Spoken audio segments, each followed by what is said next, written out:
Babies, it's the even more fabulous Mother Love coming to you live and in living color on a glorious day. Every day should be glorious when you wake up and your feet hit the ground. Thank God every day, whomever you pray to. Thank them every day. Thank the universe for allowing you to get up and be clothed in most of your right mind. Well, that is what I do. I wake up and I'm like, okay, I got it. I got it. I'm ready to go. I am ready to go. There's so much going on in this, with the world and just all kind of crazy.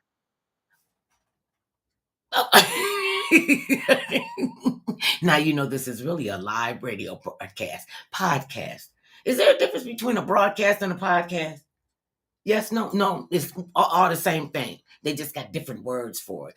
Speaking of words, most of us, and this is a not good thing for most of us in America, that we are not all bilingual.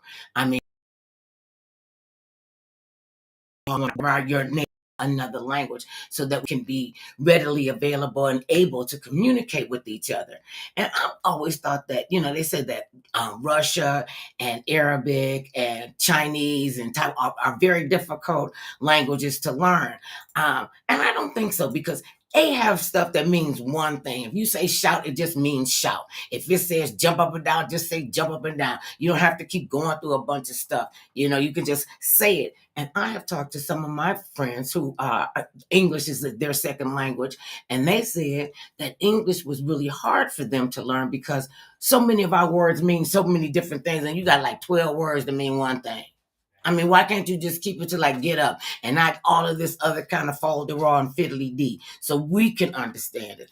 I want to be able to understand it. And when you're in the elevator and you on the work job and everybody doesn't speak English, and then they start speaking and you don't know what they're saying. They could be cussing us out and talking about us like a dog. I remember this stopped me from going to just this particular nail salon in Pasadena. Okay, so I'm in the nail salon and it's packed. I mean, they're in there, and after that, I don't go to nail salons on the weekend. But anyway, I'm in the nail salon, and I'm waiting my turn, and, all the chairs are filled. And, the guys, the first time I ever saw a guy getting a pedicure, he had hooves. He had toenails that looked like talons on his feet. When the lady cut the toenail off, I thought she took half of his toe off. And he was just, like that. He said, this is my one thing. And I'm like, your feet look like that every 30 days. But anyway, he was a veteran. He was in the Vietnam War, and he had his jacket on, and they were speaking in Vietnamese, and then he stopped in the middle of this, and he told everybody in there, he said, they were talking back and forth, the ladies were, and he piped into the conversation and said them like that. I'm gonna tell you what they're talking about. They're talking about you, like, look at her funky feet, and using all kind of, whatever kind of curse words they use, because it all sounds like the same. And he said, you are being rude and disrespectful. These are your customers. And I got up and walked out. I'm like, okay, you can't speak to me, and we're in America. Speak so I can understand. And then they all got, oh no, sir, no, come back, everybody, come back, everybody, come back. And we're like, why would you go back there and you talking about us like a dog? See, that's why it's important for us to be bilingual, multilingual, or some kind of lingual. We need to master this. I've listened to the young people, and they got up. I thought I had a potty mouth. Wait a minute, hold up. I got a dry mouth right now. I thought I had a potty mouth. These kids use so much profanity, and it's for no reason. I'm taken aback by especially rappers, and this is 50 years of hip hop. Remember, they said it wouldn't last. They talking all that smack, and then we got the hip hop, and then we got the other. We had hip hop, and we got the. Well, I gotta find out what trap music is. I don't know if that's for the people of the evening, the early girls, and that. And then we got we got the hip hop, we got rap, we got all of these. And it used to be when rap first came out, 50 years of rap. We have been around since the beginning of rap music. Now that's some deep stuff, and it has made a lot of people very, very wealthy. I always thought you being a wordsmith You would have to master what language that you're speaking in. You have to be able to know what it is that you're talking about. And if you got to use all them cuss words and all you talking about is having sex with 12 different women and, you doing all this and women calling each other out their name. Rap is about lyricists. Rap is about language. Rap is about language and understanding the words and the flow. And if that's what you gotta do, just jump up and cuss and be hooping and hollering.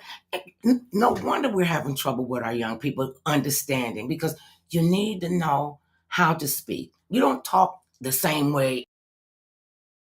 Your speech needs to be where you're where you're like, if you're in a business environment, you don't talk like you on the street talking to your home people down there, walk down the way. You're not doing that. You're talking in a professional manner. When you go to church, when you go to temple, when you go to the mosque, you're not using all kind of foul language there. So we do have to switch up with language. You need to know what it is that you're talking about. At least do a little bit of research. Just you can do all the kind of things and find out just about anything on the internet, including how to speak, how to present yourself, how to put dots over the I and T's at the end of sentences, and learn, just learn the basics of it. And then we want to get mad. Then we want to get mad because all these foreigners are moving into the neighborhood and they buying up the stores, and I don't know what they saying to me. I'm dumbfounded. What? Okay, so if you dumbfounded and you're upset because the people have the wherewithal to say, I can get into business. I can buy me a little store and be a neighborhood, be the little neighborhood delicatessen, whatever. And then we get mad because, well, they moved in here. Well, did you try to pool your resources and go with your friends, with your soft market, with your family, with your friends, with your coworkers, and, come up with an idea? We are so busy wanting to pull each other down instead of lifting each other up. I want to show you a way that, even by example, we were taught by example, and you lead by example. All of us are not talkative like me. We're not all loquacious like that. You still have a voice, and you don't allow your voice to be silenced because of somebody else's angst. You don't let your voice be silent because if you speak up, you're afraid to speak up. Many of you who don't know him should know him. John Lewis was one of the pioneers of the civil rights movement, and he used to say, let's get into trouble. Let's get into good trouble. And I used to wonder, now what is good trouble? Good trouble is when you stirring up the pot, and now they're calling us disruptors. They're disrupting, they're influence. And we gotta do that. You have to be able to master your language, whatever that language is. When I'm talking to little kids, even when I'm talking to grown people, and sometimes everybody is not as learned as you are. Meet them where they are. Don't sit up and say, oh, well, they should know this and she should talk like this, or what's wrong with them? Why don't you got to be willing to say, I'm willing to step up, step in. I might get into trouble. I'm going to get into good trouble. I got into good trouble one time, and this is at the beginning of hip hop. Okay, so at the beginning of hip hop, we all out there doing our thing, and I was the chick in the neighborhood that would bring the big cardboard boxes because my husband worked in a warehouse, so we had to bomb cardboard, coming in, taking them to the neighborhoods, and just watching these super talented kids. I mean, what they used to call it, spitting. They would be spitting their lyrics, and they would go so fast to be so, just so clever, and the way they put words together. I mean, these people were wordsmiths. I remember listening to Queen Latifah. Did I just date both of us? Listening to Queen Latifah, and when the women came on the rap scene, oh, I like the ones when they would get into the battle with the men and the women, and they would be going back and forth, and just like watching a tennis match, see gonna do what, and just the energy and the level of excitement, and just pulling these kids together. All of us need to be in the parameters of what we're doing. And sometimes you got to step out of your comfort zone. Like I said, I got into good trouble because they were like, y'all can't be out there playing all that music and doing all that twirling on that cardboard. And in the middle of the night, we would have, before they had, the little flashlights. We have our little big lighters, and we out there just having a good time.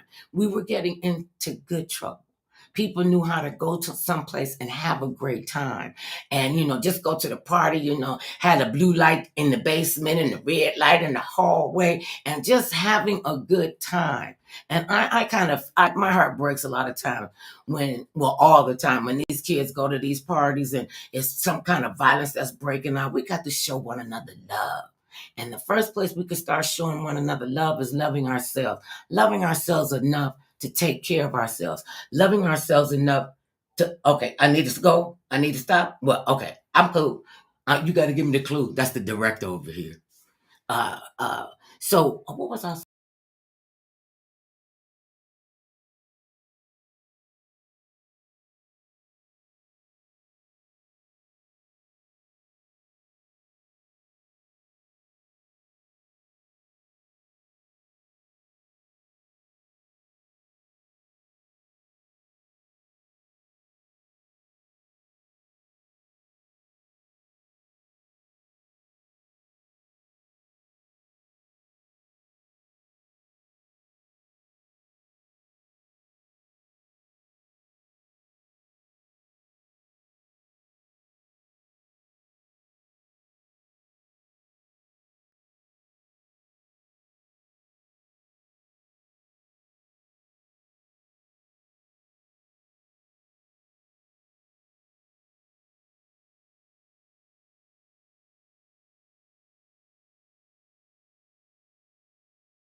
Well, I just do declare.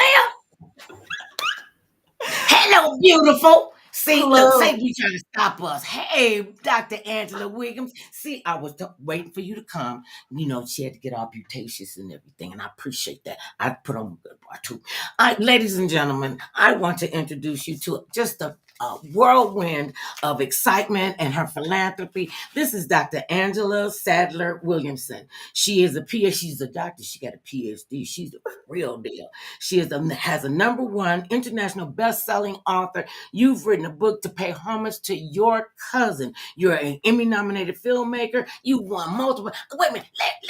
Let you tell it. This is Dr. Angela Williamson, and she is. You tell them who's your cousin. Who is your cousin? See, we got history up in this piece. Hey, sweet. Okay, tell us about Dr. Angela. Well, this is getting ready. Tomorrow we'll be commemorating the start of the Montgomery bus boycott. And yes, and so that's why I thought you reached out to me. So excited to be here. I mean, beautiful sister. I'm so excited to be here. But my cousin, was the phenomenal icon Rosa Parks. Now, how are you related? Now, she's your real cousin, right? Well, here's how it's related. She is my cousin through my husband. So my husband is the real cousin. And no, you go with that. You a package deal. No. Well, I figured after more than 2 decades of marriage, then I've earned that title. Absolutely. Absolutely. That's right. Take it all in. Yes. So, and well, it was so interesting because we had been married for some time before I thought about even writing and producing a documentary about her. But I had a unique point of view because all of the stories I was hearing from my husband's family, I'd never read in history books. I had never seen anything like this. And so after, well, if I am, wait, hold on one second. Hold on a second. We have a little technical difficulty here. Okay. Okay. I was told don't touch any buttons. Now they want me to touch buttons. We could be talking to each other in New Zealand.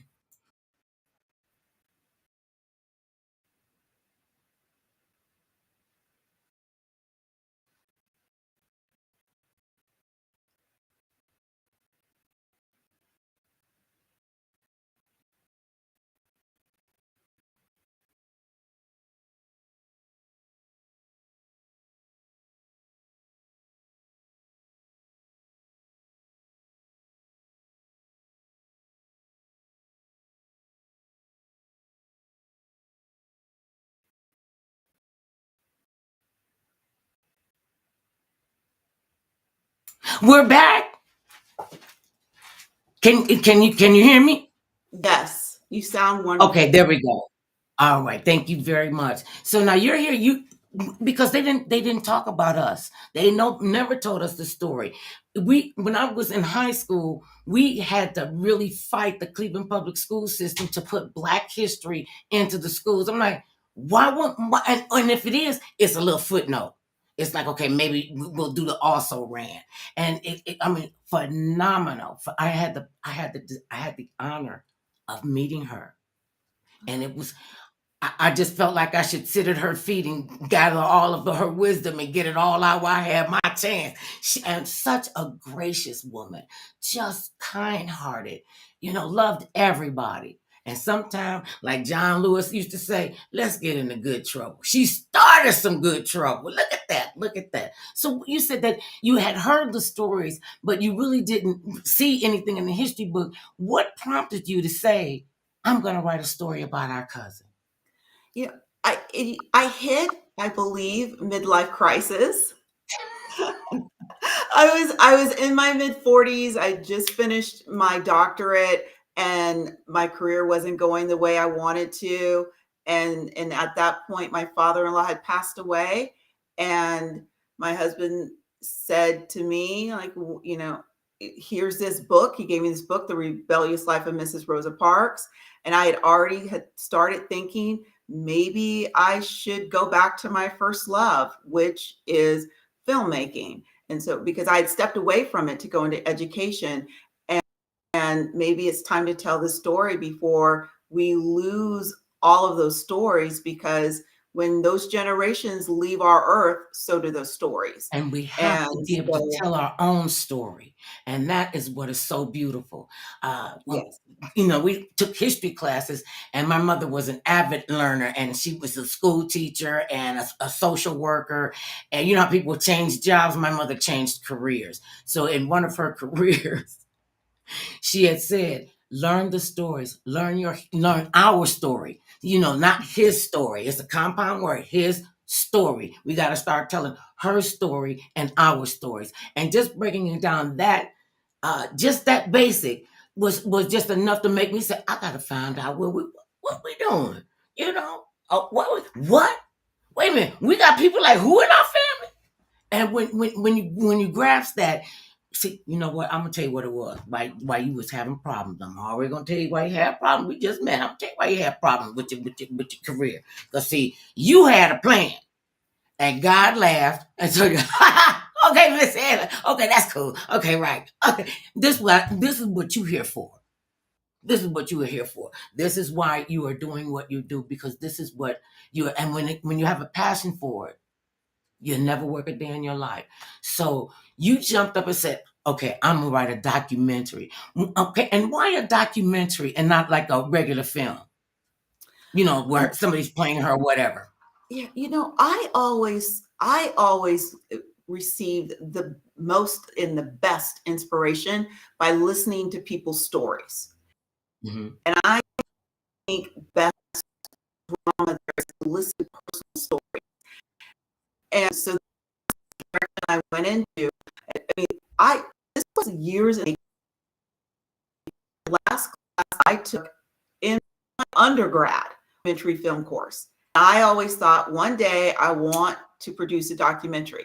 Now it would take me a few years, but I did always an entire and so that is the direction that I took for this. Now, I mean that I probably not. Okay, wait, hold on, Dr. Angela. Wait a minute. Hold on, Dr. Angela. Director, something is wrong with this. It keeps pixelating and breaking her up. Should we just reschedule? Oh. No, we got to figure out how to get this because you're breaking up on the feed over here, and I want to make sure we get the information out. Okay. Oh, so anyway, you always wanted to be a documentary. Documentary. I can get it out. And so, and what made you select her in specific? These stories I was hearing just inspired me. So I figured that they have to inspire others. And so the resources were there. My husband's aunt said that she helped me gather people, and I just walked into the path. See, when you're doing what you're supposed to, will open up and conspire for your success. And so now tomorrow is the 1955, the Montgomery boycott, the bus boycott, right? 1955. Mm-hmm. Okay, 1955, and here we are still fighting a battle, still fighting for our place where we belong.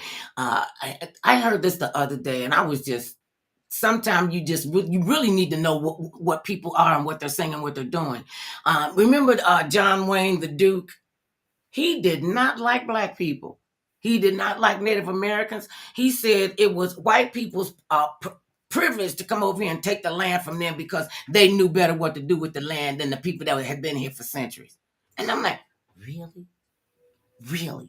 And we're still dealing with that. We're still, fighting to break the glass ceilings. Okay. And that's what we got to do. We got to, come in with a sledgehammer sometimes, and be able to do the thing and be able to say where we're going and what we're doing. Okay. And okay, here we go. Okay. It was getting a little crazy. See, this is what we do. And I appreciate your patience with us.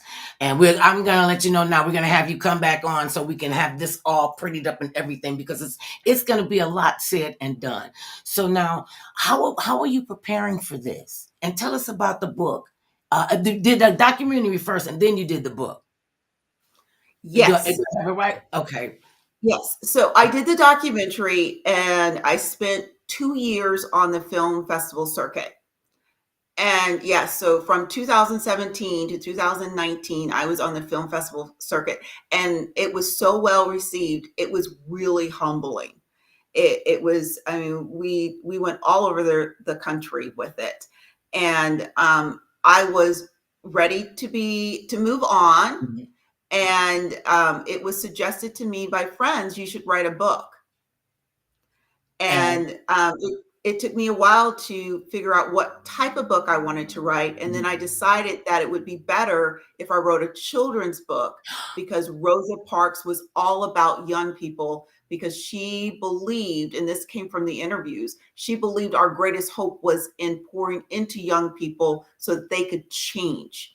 So they could change the face of activism, get discrimination and prejudice. So my decision was to write a children's book because I wanted to be able to reach a segment of the population I couldn't with the documentary. So now, what's the age group of the children that the book is for? It's between 5 and 8. However, I've had fifth graders. I have the book right here. I've had fifth graders read this book. I've actually, this was my greatest moment. I was able to give a commencement speech at Iowa Wesleyan University, and they bought the children's book for every graduate.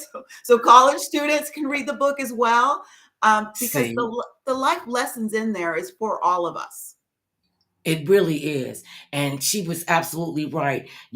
We have got to pour the knowledge into the next generation so that they can do the same thing. I mean, when we grew up, we were in a village. I mean, you could not go out and act like you didn't have any home training, because we did have home training. And it was all right for Miss Jean down the street to tighten your behind up. It was all right for the grocery man to say, boy, if you don't pull your pants up, what's wrong with you? You ain't my mama. I said, no, because if I was your mama, you'd be getting your behind whooped right out here with your own belt. Okay, don't talk to me crazy. I said, I'm not your mama, but I'm somebody's mom. And we've seemed to have gotten away from that. We seem to have gotten away from the children understanding that we are the adults in the room. And to be able to do that with knowledge and with a book, I mean, that's something you're going to live forever now. You're going to live forever. Okay, maybe your body won't live forever, but you will. You're the essence, just like your cousin Rosa Parks. Now, tell people the name of the book. I thought this was so cute. It's My Life with Rosie, a bond between cousins.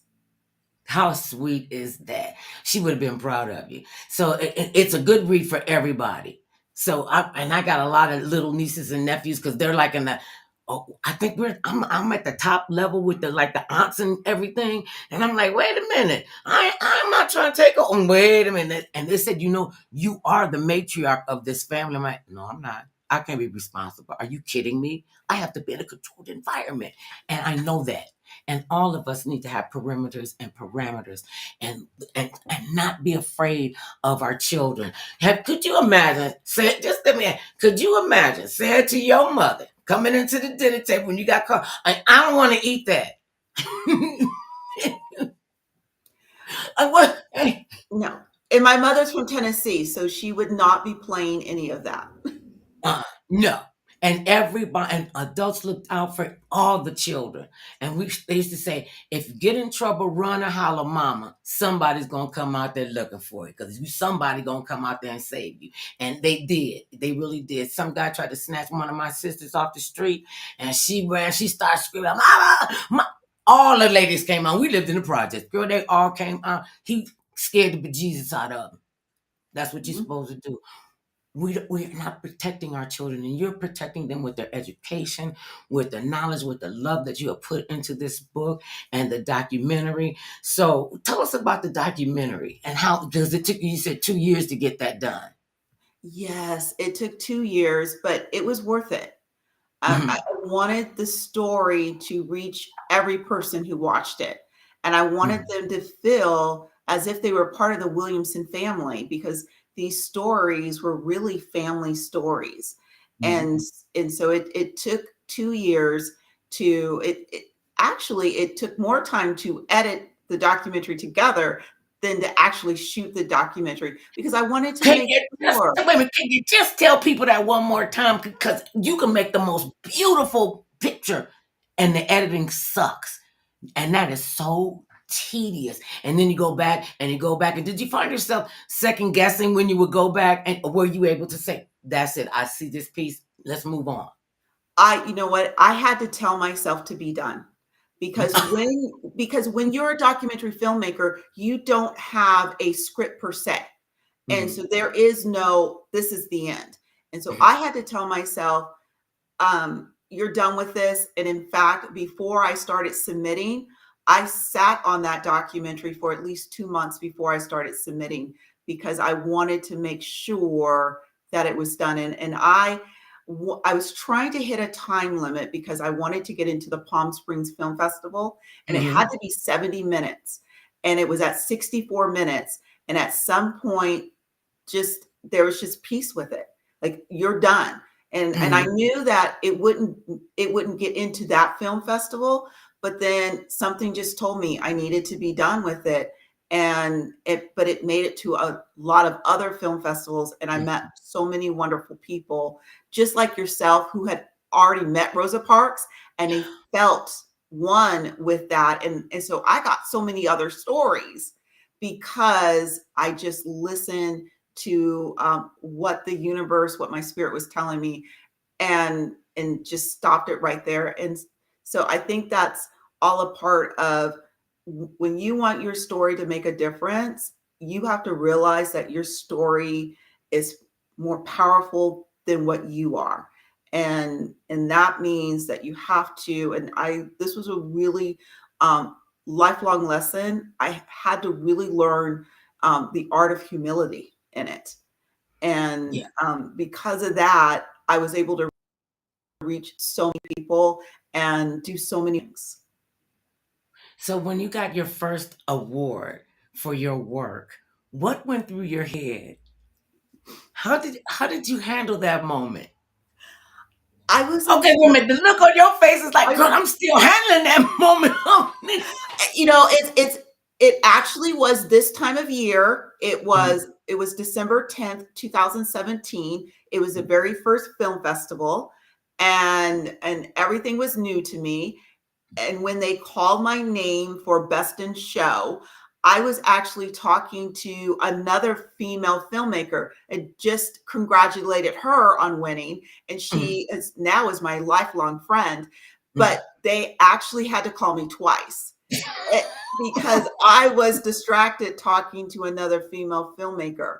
and and I was so shocked that they handed me the award. And if you look at the photo, I'm just standing there, almost deer in headlights. I smile, and then I think I literally just left, went to my car, took a photo of the award, and said, we won. I don't remember that, but I was driving home, and my husband called me. He said, your Facebook is blowing up. And I was I it was almost as if I validated. And people don't realize, but at that point in my life, I needed to feel validated, and it did that for me. And so it was the moment that changed how I started to look at my life and what I'm doing to make that long lasting legacy. Get to a place, and I appreciate what you said, that your stories, our stories, are bigger than we are. They're grander than we are. They like, Dr. Maya Angelou, she's another one. I had the privilege of meeting with her. Oh my God, we did used to do live TV, and I was on this show, and she was a guest on this show, and so everybody, we had a good time. Well, she and I started talking. We would sit they instruct the whole set. The lights are going out. People are leaving. Nobody is left in the building but me, her, and the guy that was supposed to lock the building up. And finally, he just said, "You know what? Y'all been sitting here talking and running y'all mouth for 2 hours. We got to go. I got to go home." And I was like, "I got two," and it probably wasn't 2 hours. And I mean, it was. She was not, like, okay, I gotta go. Okay, you just said enough. She was. It was just like talking to my aunt. It was like talking to a member of my family. And that's how Rosa Parks made us feel, that we belonged to her and she belonged to us. And just their quiet demeanor, it's the quiet ones that'll get you. Them the ones you better watch out for. Mhm.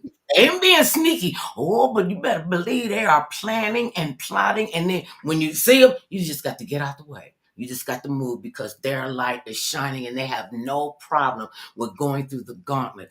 All the time it's not pretty. It wasn't pretty when your cousin sat up there and said, "I'm not moving out the seat."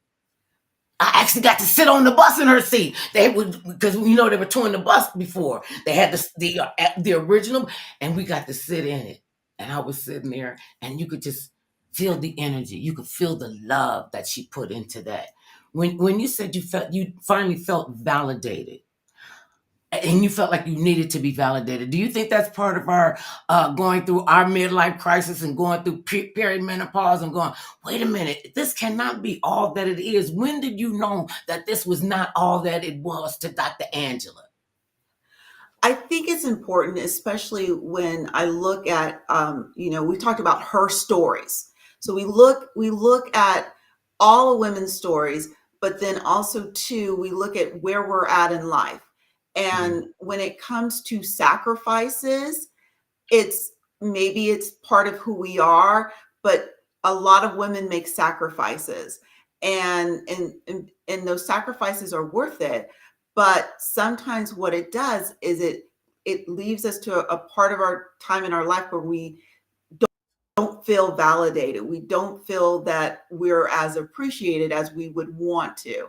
And I think sometimes what that does is it damages our spirit a little bit.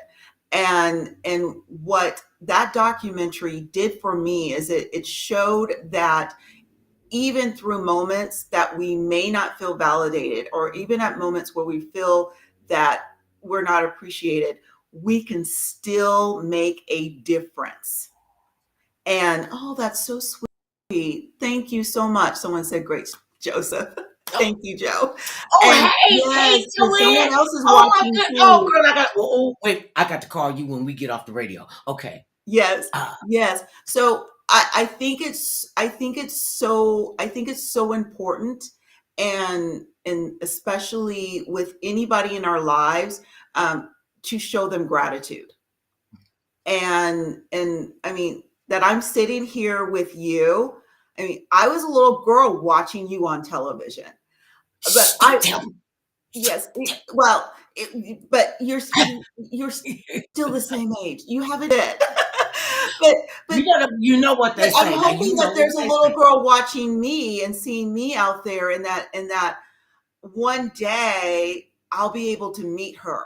And so I look at that and look at so many powerful women, and we're in Los Angeles, and we see so many powerful out there that we just admire because you're real and you're authentic and you have grace, and you give us the hope that we can someday do that.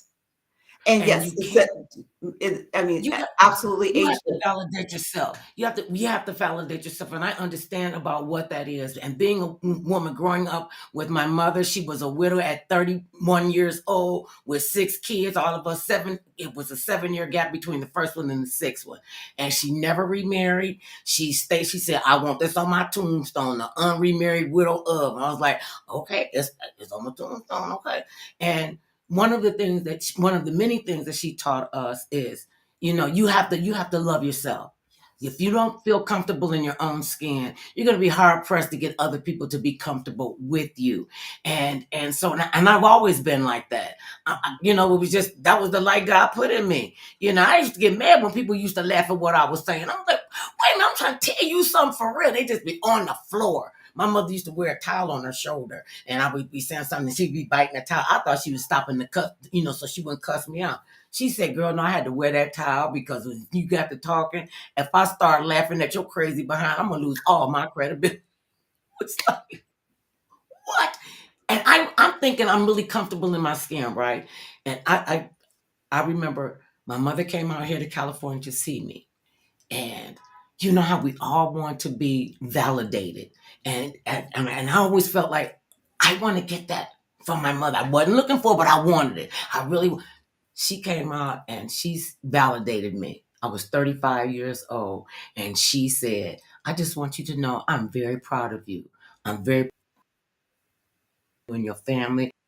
And you a good girl. I knew I wasn't gonna have to worry about you. You are the one out of all of them. I knew I wasn't worry about you, girl. It took me everything to get my big giant head down that flight of steps so I could just go outside and scream.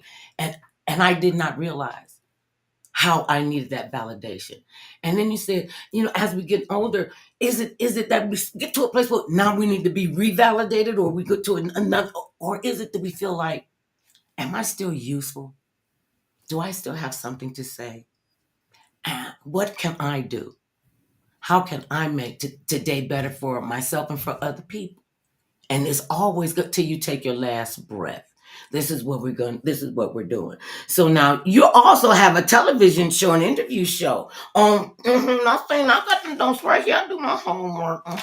I'll saying that. So tell us about your show on KLCS PBS here in Los Angeles.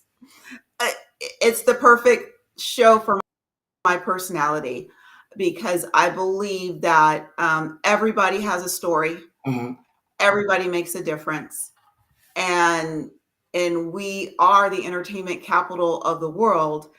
However, we have so many other people around our city that makes our city so great. And I love it because that's where the educator in me can come out, and I can learn something new about each person I interview, but bring that to, and so PBS is the perfect home who I am. And I always just have to pinch myself that out of everything that I've done, that someone chose me to come at this certain time in my life to do this show. And like you said, as long as we're here, there's more to do. So you can be 49 years old and be on television for the very first time and host a show. And and Absolutely. and and share with everybody as you're making those changes in life, as all of us as women do. But I think that's so important. And that's why you said at the beginning, you tell God our plans, and that's when he starts laughing. I when I first was approached about the show, I thought, no way, you don't want me doing this. But I moved forward, because when the door opens for you, you have to have that faith to walk through it. And it's not all perfect. You hit, we had quite a few bumps in the road, but when it's something that you're supposed to do at that time in your life, it all works out. And it's all worked out. I would have never thought we were about to go into a 6th season. We are about to shoot our 7th season in Africa. I would have never had that opportunity to get to Africa if not for this show, if not for the documentary. Where did you go? All the middle of my life. Where did you go in Africa? We're going to Africa in February. In February? Field trip. I got my passport field trip, and I'm a very good traveler. I've been to Africa, and when I went to Africa, I came back a different person. The dots connected, and it started to make sense.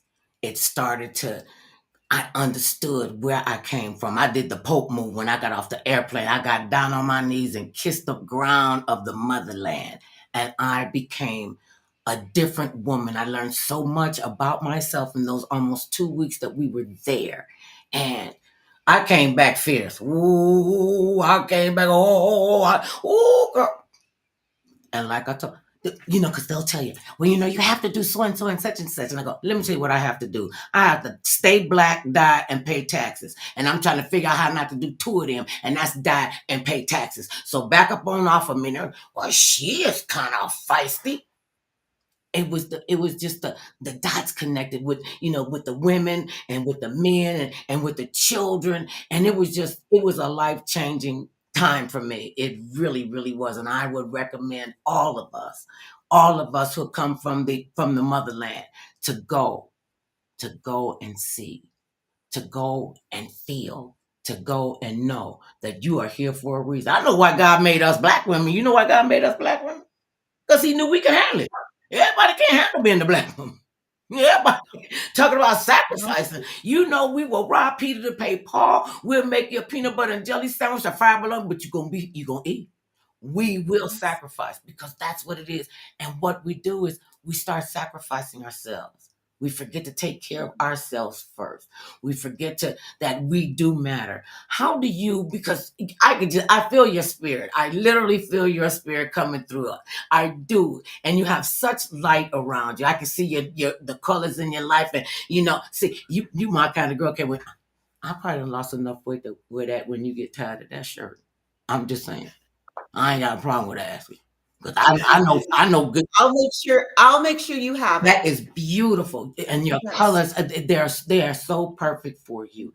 What did you learn most about yourself going through this process and going through this journey? I know that, and I think, I don't even want to say I think, I know that God has us go through things because we underestimate who we are. And I've realized that whatever situation I come into, that I am more than a conqueror. I can overcome. And that is the type of person that I was made to be. I'm not a good person, and I do get that way sometimes. And so I have to check myself. I wasn't made to be a whiner. It doesn't look good on me. And so when that happens, there's somebody always to check me on it. There's somebody's story. There's a girlfriend that can check me and tell me, just like what you're telling me, we need to go and find ourselves and bring that back with us. I mean, that is really what I've learned, is that when I hit those obstacles, and that's all a part of life too. I mean, and to be able to know that when I hit those obstacles, I can overcome those. but what the choice is mine of how I do it. And if I See, and that's choose the you said the whining right way, thing. it doesn't work. Oh, oh, oh! I had it. I mean, this is what I do for Grits and Groceries. I talk to people about their relationships with themselves, with their mates, with their kids, whomever, because we're all in a relationship of some sort.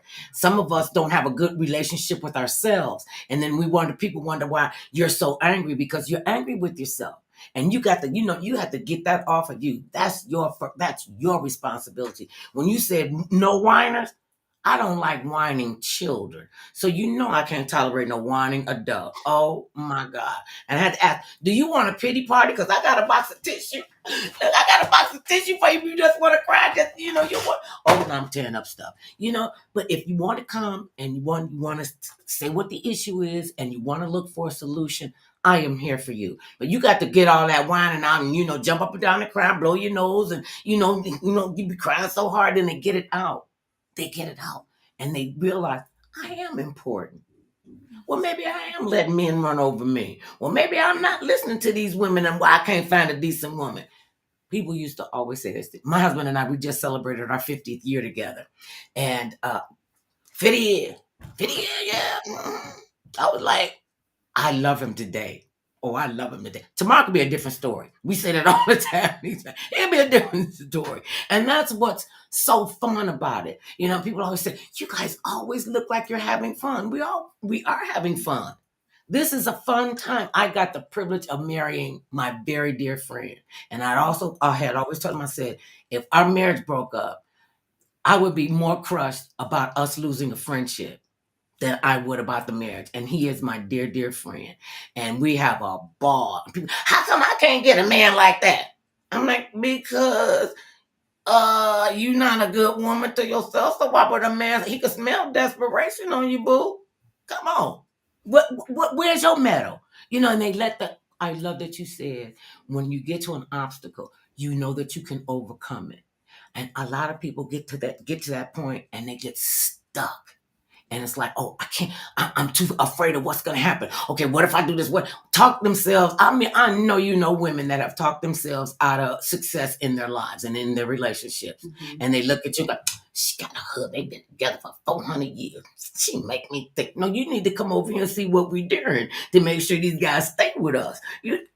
It's not like rocket science, and I'm like, oh, and I always said, I want to be the homeliest one in the group. And I clean up real nice. So I wanted to be around people who felt comfortable in their own skin. I believe we can learn from anybody and everybody. These young people, and you thought this was a children's book. This is a people book. This is a history book. This is a story that you are telling. So what's the next story coming up?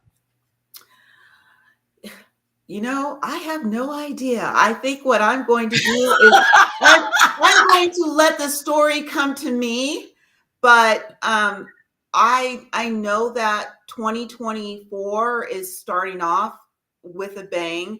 I've been given this opportunity to go to an entire country and tell stories there, and I know that's where I'm concentrating on, because we will be shooting 6 episodes in Africa. In Africa. So we'll be shooting 6 episodes of the show in Africa.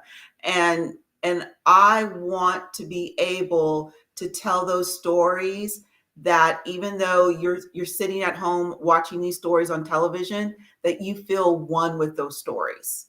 And that it motivates that viewer to make whatever change they need to make, because I think that that's where I want to go as we move forward in 2024. And so, where are you going in Africa? Nigeria, the American University of Nigeria. That is going to be so great. That is, oh my goodness. Just know that they're real sexist over there. I'm just telling you the truth. It'll be a very unique experience for me. I will be the only woman, and so far in our meetings, they have been so respectful. So I know what I'm walking into, but I also think it's important that our viewers here in the United States sees a different part of Nigeria that what's being shown. to and them a through real, media real and people stories. there. Because I mean, they're beautiful people. I mean, they are just absolutely stunning. I mean, I was like, God, he looks so good. Look, whoa, y'all better be glad I got a husband. So I had to go take And him off maybe and that's why my husband's been trying to work it out to go. But I keep telling him, no, oh, I'm doing the work. I'm telling you, you will have a great time. The people are so loving and so generous, and it, like I said, it filled a lot of gaps for me. When we were growing up, the guys would be out up under the street light singing doo wop. In Africa, everybody in the household gets up, shower, shampoos, and shines, and they have to leave the house and go do something. They're just not sitting around the house. No, they're not. They get up. They have the elders. They had a bed. If you can walk, you get up and going outside. And if you can't walk, somebody gonna take you outside. And I thought that was so great. And when you see how they revere the elders, you will see kings and queens. They're gonna think they're gonna know you a queen. You come from America. You rich girl. I know you making movie. Oh, we love you. Just don't let them, don't drink the water. I'm just teasing. But they're just beautiful people. We had a great time. You will have how long are you gonna be there to shoot the 6 episodes? At least 2 weeks. Okay. Oh, look at that. At least 2 weeks. Yeah, well, y'all better send her. Don't make me have to go do it, just letting you know. And I keep my bail money and shoot. So I make sure we can get out. So you have so I'll make sure you're on speed dial. Oh, please do. Please put me on speed dial. Let's talk about your work as a philanthropist. What got you into the giving mode, and why is that important to you? I think it's all a part of the legacy. And I learned that from the documentary, how important philanthropy is to each one of our legacies. And you mentioned this, and it was mentioned in my documentary, one of the ladies I interviewed, we're not going to be here forever. And I know at some point, yes, we're not, but our legacies will be here forever. And I think that is so important. It's crucial, especially to tell our stories to our children, to the next generation. My grandmother and them, they didn't have a lot of books. And so, and my mother being the avid reader that she was, and she had just a ferocious appetite for knowledge and for reading.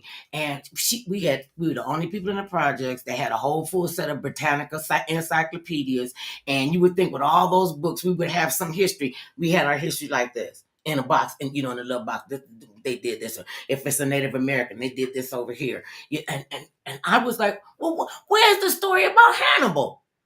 I mean, who's Hannibal? Hannibal was the guy that crossed the Alps with some elephants, and they said he couldn't do it. They're always telling us stuff we can't do. You can't do this. And we should have that show me state attitude. What they say in Missouri, I can show you better than I can tell you.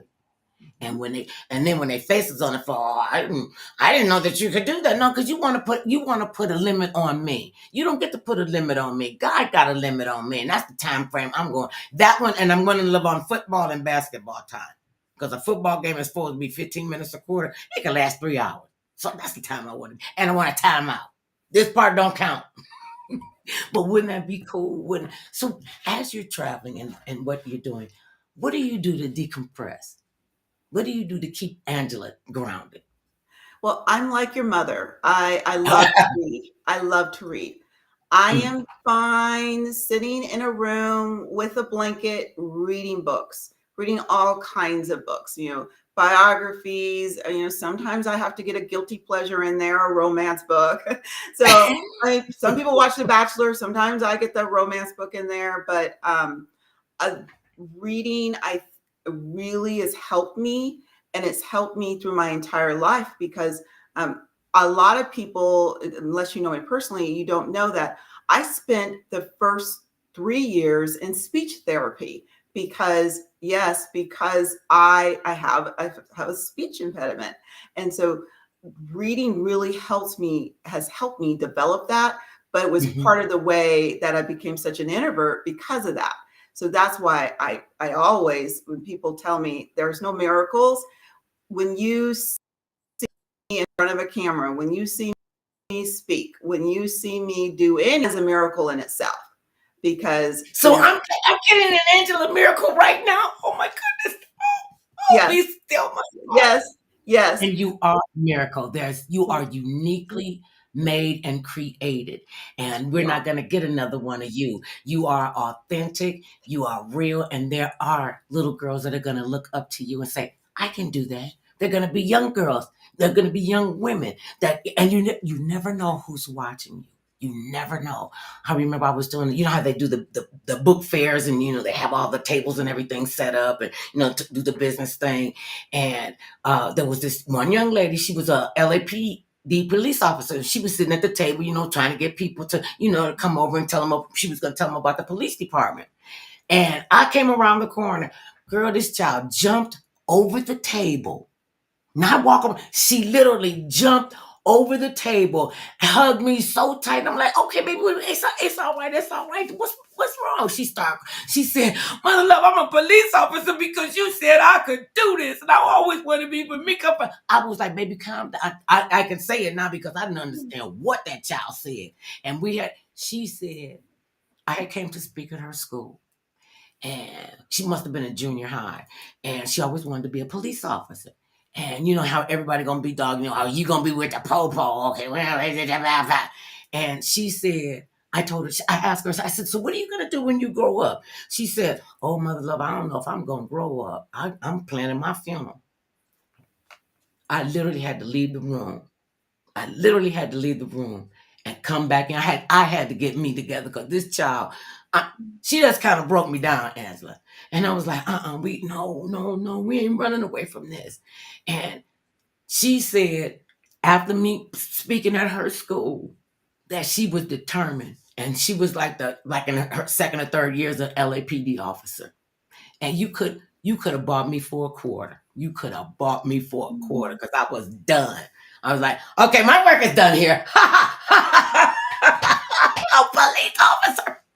Yes. You never know who's going to be listening. You never know who's going to be watching. And they're going to see you. And they're going to say, she's beautiful. She didn't think she could be on TV. You made for TV. And you never know. If you had told me this about my life 35 years ago, all I would have want to know two things. Who is your drug dealer? And we need to go stop him because your mind just went to crazy town. You must be on something. I was like, really? And we have a tendency to talk ourselves out of it. What do you want to talk yourself into? What is your spectacular, money is no object. You can go any place on the planet, take anybody you want to with you, or nobody if you don't want to take nobody with you. Where would you go? Oh my goodness. No one's ever asked me this question. That's why I'm someone. Yes. My big goal would be to take the women that have inspired me, and I love tea. So my big goal would be to take the women that inspired me and most likely have tea in Europe. I don't know where yet, but I can find a place, but so that I could just listen to their stories. I don't want to talk. I just want to say, tell me your story. Who are some of your dream people? Who are some of the people you would want to hear their story? I'm speaking to one right now. And so thank you so much. So pack your bags for tea. Is that for me? That's my invite? Yes. We definitely have to take Oprah Winfrey with us. Very impact. Pat Harvey. Pat Harvey. She's an icon out here. Definitely icon. I have girlfriends that have motivated me. And in fact, when the opportunity to go to Africa was coming up, there were some challenges. And they just told me, I have a really good friend. Her name is Angela. She said, you better pack your bags and take yourself over there to Africa. You better pack your bags. So, I have personal girlfriends like Angela and Glenetta and Denise and Linda that have just been encouraging me. And the thing is that they encourage me. They're real and authentic. And And then I had these beautiful women last year that helped me finance a documentary that just sort of, it was a spur of the moment documentary about Jack Canfield. And I would love to. I think that what all of you women have in common for me is that you are lights. And it doesn't matter what is happening in your world, you are a light. And I think more women need to come together with those lights, because we don't know, like you said, what our stories, how they impact others. And so that's what I would do. And I would hope that I wouldn't have a limit. So it doesn't matter how long my list is. And then, my mom is, she is in her mid 70s. So, that mom has to come too.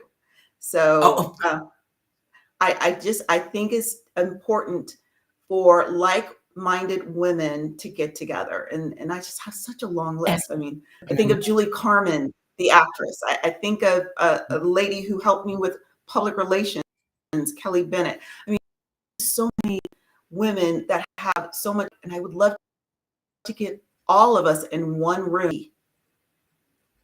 Well, I should like to have that. What's your favorite tea? Earl Grey. And I almost said it. I don't know why I knew that. I knew that. Now, do you like the flavor teas though? Like the passion fruits and the apricots, and and I'm a big tea drinker too. I am. I was banned from caffeine, and I can't have caffeinated tea either. I know. Oh yeah, they banned me from caffeine. I was on a movie shoot, and it was in the middle of the night, and it had been a really long day, and the director, was telling one of the runners, go get me a double espresso. And I didn't even know what the heck that was. And I said, I want one. I am. And you talked about flavored teas and coffee bean and tea leaf and their flavored teas. And I've been doing they call it a medicine ball from Starbucks, but apparently everybody wants it right now. But it's like their ginger mint tea, which is wonderful. But I mean, if we're going to go to Europe and have tea, we need to have Earl Grey and English breakfast, and we'll need to find a decaffeinated tea for you as well, because you have to enjoy the experience with all of us. I think it's so important. It is important. It's very important for us to band together, this is one of the reasons why I love doing this, because oftentimes people, they need to know who you are. They need to see you. They need to feel you. They need to be able to say, I can do that too. Dr. Angela, she's got her PhD. She's a philanthropist. She's going to Africa. Why not? I used to tell our son, one day, baby, you're going to wake up and we're not going to be here. Talking about what? When y'all die? I said, no. You're going to wake up and we're probably going to be in Africa, Europe, something. And when we did, we didn't even tell them we were going to Africa. And we went to... He called her, told me, where are you guys? And we're like, oh, we're in Senegal. Senegal what? He thought I was at a mall. I said, we're in Dakar, Senegal, West Africa. He was like, you really went to Africa? Where's my father? I'm like, he's right here. Like, it was so funny. And you got to get up and go. We went to China, and everybody I knew said, why are you going to China? I said, because I want to go over there and see what they're doing. They doing something over there. It's 1 billion of them. They're busy doing something. I want to go. Had a ball. I actually was tall. I felt like because everybody, you say, who do you know? What do they look like? He about 5'6". He got dark hair. He got a wide nose, and he got 4 lips, and they all look alike. And they do. They all look like cousins. They all look like. And we were just treated so very well. We were in a communist country, and they took to us like we took to them. And what I've learned is people, Dr. Angela said this, people don't care what you say. People don't care what you do. People care how you make them feel. And when you can make somebody feel in that light, in your light, and you're not ashamed or afraid or, feeling stingy, well, I don't want to share my light. I don't want to, and you're giving it away so freely, the universe is going to continue to open up and conspire for your great success. Now, before we go, can you just give, our young audience and the young ladies, just maybe a couple tips on how to, when they get to obstacles, how they can overcome them? And just share some of them pearls of knowledge that you got around on that pretty necklace right there. Just go and tell them about that. First, we'll have to thank Mom again for all the wonderful jewelry she sends me. When you face any challenge, my first advice to you is to remember that you are somebody. Second advice is that you are worthy. And the third advice is that you are here to leave your legacy. So if you can remember those things, it's not going to stop the trials, because in order for us to get to that next level, we are going to hit trials and obstacles and things like that. But what it does is it changes the way we walk through it.